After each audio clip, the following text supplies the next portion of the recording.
Well, tensions are escalating around the Strait of Hormuz, where the U.S. has launched another wave of strikes on Iran.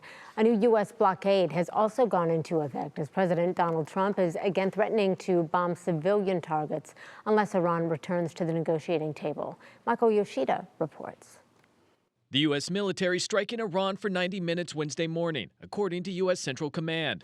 The attacks came after a fourth straight night of strikes as tensions escalate over the critical Strait of Hormuz. The Iranians haven't given any indication that they're ready to either come back to the negotiating table or that they are willing to provide freedom of movement in the strait. Last month's ceasefire between the U.S. and Iran now appears to be unraveling. Next week comes the bridges.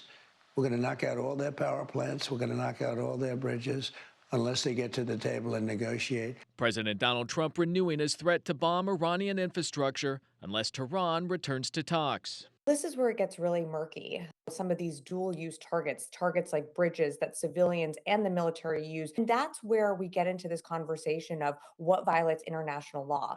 Iran's foreign ministry spokesperson says the country has no plans to return to negotiations. Iranian officials say they have targeted U.S. military infrastructure in the Gulf. The U.S. military says commercial ships have also been hit by Iranian attacks. Now the U.S. is adding economic pressure, reimposing oil sanctions, and enforcing a naval blockade. Because military strikes in response to Iranian strikes on ships in recent weeks wasn't sufficient to get them to stop. It looks like now it's a combination of both economic and military measures to try to bring them back to the table. I'm Michael Yoshida reporting.